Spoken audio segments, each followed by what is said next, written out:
Hello guys, কেমন আছেন সবাই? আশা করি প্রত্যেকেই ভালো আছেন। সো গাইস, নতুন ভিডিওতে সবাইকে স্বাগত জানাচ্ছি। সবাইকে কুরবানির শুভেচ্ছা। আজকের এই ভিডিওতে আমরা দেখতে চলেছি 2025 সালে কুরবানির রাতারাতি ভাইরাল হওয়া সব ভিডিওগুলি, যে ভিডিওগুলি দেখলে আপনারা আনন্দ পেতে বাধ্য হবেন এবং এখান থেকে অনেক কিছু শেখার রয়েছে। তাহলে চলুন বেশি কথা না বাড়িয়ে আজকের ভিডিওটি শুরু করি। প্রিয় দর্শক, হাটে গেলেই অনেকেই কুরবানির গরুর দাম বলবে এবং অনেক ব্যাপারী আপনাকে ঠক দেওয়ার জন্য বসে থাকবে। তো গাইস, এই ভিডিওটি তার একটা জলজ্যান্ত প্রমাণ। চিন্তা ভাবনা করে দাম বলুন, তাহলে আপনি হয়তো ঠকবেন না।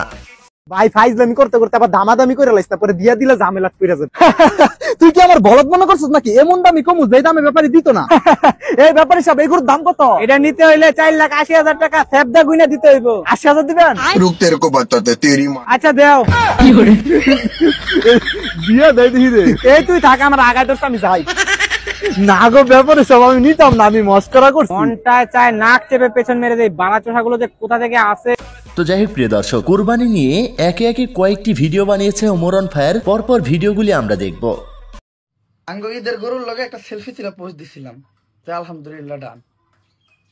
এক খালায় কমেন্ট করছে, ভাই গরু দুইটা সুন্দর হয়েছে, কোনটার দাম কত? কি মনটা লাগে না দশটা। দেখেন ভাই, ম্যাচিউরিটি হইলো এটা বুঝতে পারা যে পাছায় মাংস না থাকলে গরুর হাট হোক, টিকটক হোক বা ইনস্টাগ্রাম, কোনো জায়গায় দাম নাই। আমার এই কথার মানে সবাই বুঝতে পারবো না। এই কথার মানে বুঝতে গেলে লিজেন্ড হইতে হইব। লিজেন্ড অলরেডি বুঝে গেছে। আর আপনি যদি লিজেন্ড হইতে চান, বুদ্ধি খাটান। তো গাইস, সর্বশেষ ওমর অন ফায়ার এই ভিডিওটি খুবই শিক্ষণীয় বানিয়েছে। যার বোঝার সে বুঝে নিবে। হযরত ইব্রাহিম আলাইহিস সালামের মতো কুরবানিটা যদি নিজের প্রিয় সন্তানকে দিতে হতো, তাহলে টাকার গরম আর পশু কেনার প্রতিযোগিতা চলতো না। আসলেই গাইস, বর্তমান মানুষ প্রতিযোগিতায় নেমেছে এই কুরবানি নিয়ে। তো যাই হোক প্রিয় দর্শক, এদিকে 2025 কুরবানি নিয়ে একটি ভিডিও বানিয়েছে, যে ভিডিওটি রাতারাতি ভাইরাল হয়েছে সোশ্যাল মিডিয়াতে। চলুন তার ছোট্ট একটি ক্লিপ আমরা দেখি।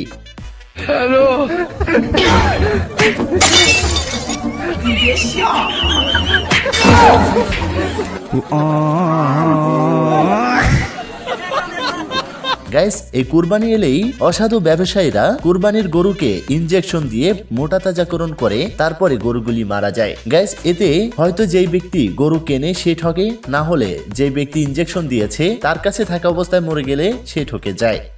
গরু তো ভালোই মোটা তাজা হইছে। ইনজেকশন দিছো নাকি? আরে কি যে কোন, গরু তো আমার ফলমূল ছাড়া কিছু খাই না। এই তো একটু আগেও 10 কেজি আপেল সাবার করে দিল। দেখেন না পেটটা কেমন ফুলে রয়েছে।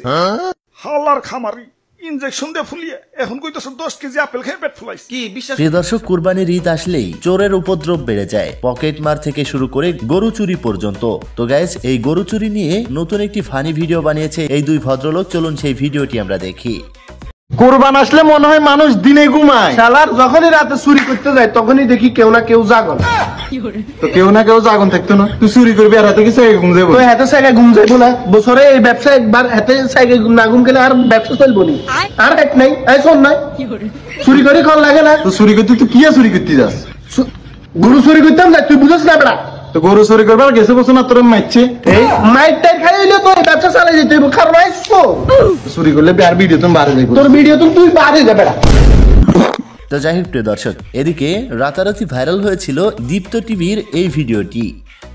এই যে আসন্ন কোরবানিকে কেন্দ্র করে এই গরুটা কিন্তু নো এই গরুটা কিন্তু মাই গড শিট। গাইস, বাংলাদেশে এমন চিত্র হয়তো দেখা যাবে না। এই ঘটনাটি পাকিস্তানে হয়েছে, যেখানে বাসর ঘর সাজানোর মতো প্রত্যেকটি গরুর জন্য ঘর সাজানো হয়েছে এবং এখানে ক্রেতা এসে গরুগুলিকে দেখছে, পছন্দ করছে এবং টাকা দিয়ে কিনে নিয়ে যাচ্ছে। তো যাই হোক প্রিয় দর্শক, সবাইকে ঈদের শুভেচ্ছা জানাচ্ছি। এই ছিল আজকের ভিডিও। দেখা হচ্ছে পরবর্তী ভিডিওতে। ততক্ষণে সবাই ভালো থাকুন, সুস্থ থাকুন। খোদা হাফেজ।